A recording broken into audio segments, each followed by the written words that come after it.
from early centuries and from later centuries. So we're gonna know how learning styles or education evolved from early years to latter years. So let's go. So good morning everyone. So my name is Torres and we are here for an interview. So my interviewee is I am Leon Grace S. Hurtado, and it's a pleasure and a grateful and the feeling that I became part of your interview questions. Okay, so I'm also glad to meet you also, ma'am, and to have an interview with you. So my first question for you this morning is, what helps you understand lessons better today? As for our discussion with our teacher, what makes me understand lessons better today? It is true when my teacher show a video representation, visual images, along with examples or real life examples, group discussions in which I can learn from not just from my teachers, but even from the perspective of my classmates as well. And also with interactive groupings and simulations. Thank you. It's very good to hear that. So, what learning styles do you prefer, or what learning methods do you prefer? In terms of learning methods or learning styles, Yes. I actually I prefer my alone time with YouTube tutorials and online resources in which I can study more, because I am not used to discussion or learning more from you say it's interactive, right? So it has more noise, so I cannot learn that deep. So I prefer with my YouTube tutorials alone. Okay, like you are self-learning more. Yes, something like that. So, does your teacher often use different strategies in teaching? Yes, I can see to her that she is doing his or her best for us to learn better, and she, as I've noticed, she uses online resources, and she posted videos, tutorials in which we can learn, and she uses real life examples for us, her students, to learn more. Wow. Good to hear that. So, Yeah. how do teachers usually teach now, and how do students participate in class now during this century? So in the 21st century, the teacher is now doesn't really spoon feed the students. It's now the students to act their responsibility as a learner. So it's like the teacher will just give the you call this, the instructions or the activity, and then the students are the one to figure it out. Okay, so do students feel comfortable in sharing ideas in classrooms? As what I've noticed in our classroom, I can see that the students are very comfortable in sharing their ideas, knowing that the teacher is listening and is very, very open for new ideas. So I can really see that we were all interactive in terms of our discussions. Very good. So you're not shy anymore to.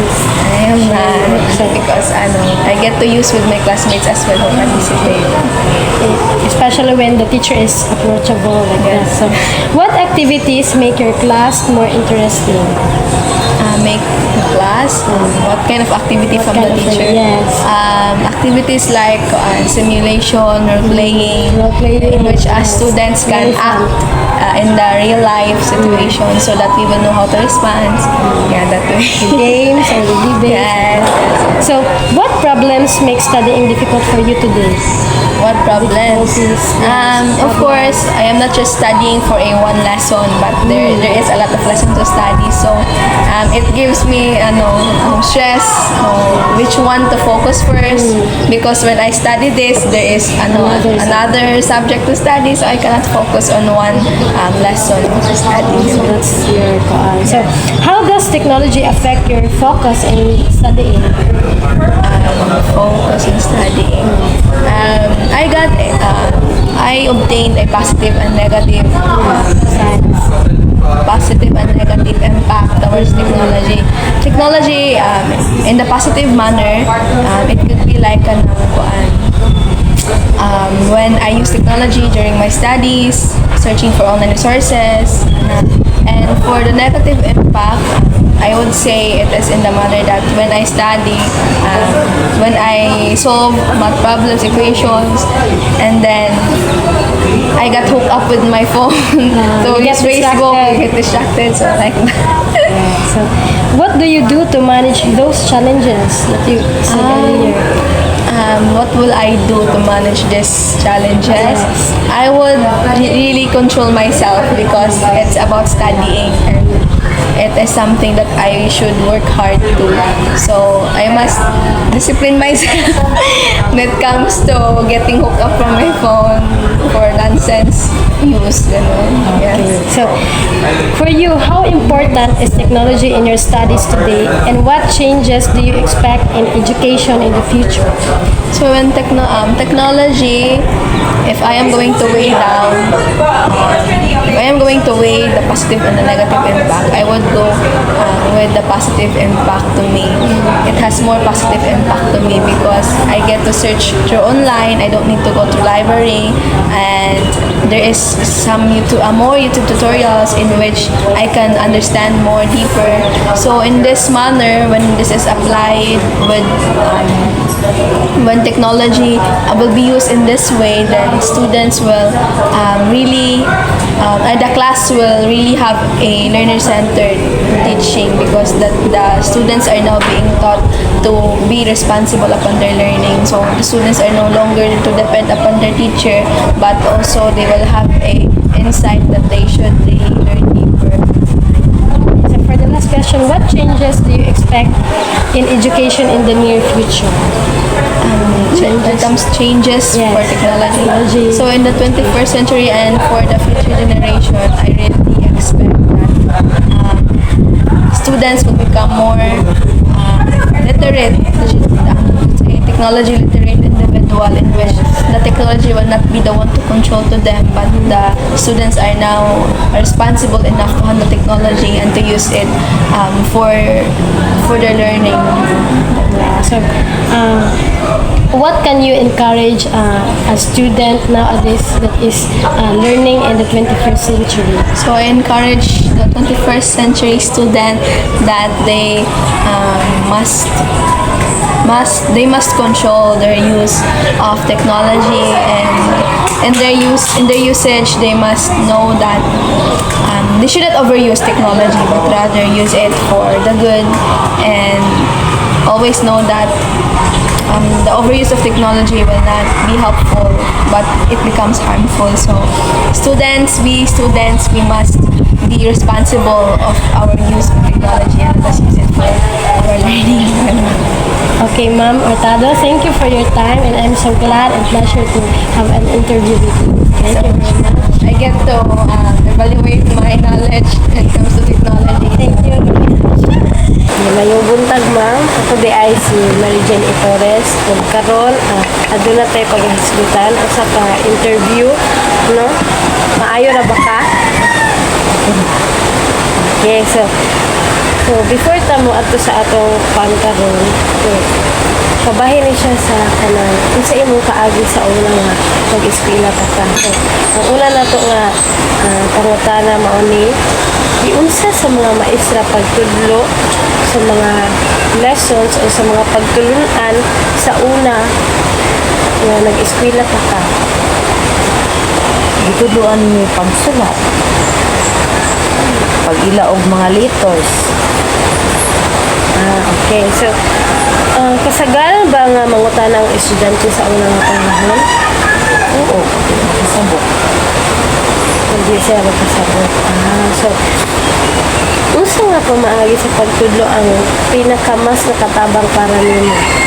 Makatabang ang explanation sa maestra. So, pwede ba nimo ma-describe o pwede ba nimo larawan kung di unsa pag-behave o pagpundo sa mga estudyante sa una sa klase, or unsa ka stricto ang maestra sa una, o unsa imo mga kaagi bahin niini? stricto ang maestra aron maglihip yun ang mga estudyante. Unsa man ilang buhaton? Sagaran inyong maestra, unsa man ilang buhaton sa una? Pangisgan ang mga bata kung dili mo bihip. Nga ba yung mga buhaton? Na ay punishment. Unsa man? Patindogon sa tubangan butang naglibro ang kamo.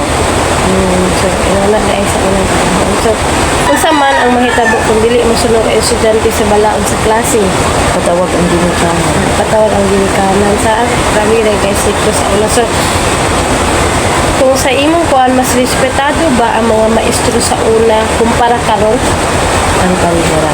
Pari-pareho ra. So, ngano man ka nakaingon aron? Hindi naman ang ilang pamaagi. So, unsa na mga kalisod ang imo na experience pagpaingon sa eskwelahan or sa pagkaton sa mga pagtulunan sa unang panahon? Nag-working. Kay maglakaw raman ni ikan sa among balay. Tabok pagsaka. Kaingon sa eskwelahan. So, lisod kayo kay layo-layo. Oo. Napamitak. Sana, travel pa mo. So, lisod ba tungod sa kalayo, kwarta, o mga bulahaton sa pag-eskwela? Kwarta. Sa kwarta. O, sa kwarta gyud. So, di unsa man nimo pagbuntog ang mga kalisdanan? Sa wala kay kwarta, di unsa man nimo? Ning kamot. Manguhag prutas para bayloan og papel. So, unsa na mga materialis ang inyong gigamit sa una? Ug unsa imong makaingon sa gigamit sa mga estudyante karon? Parihara.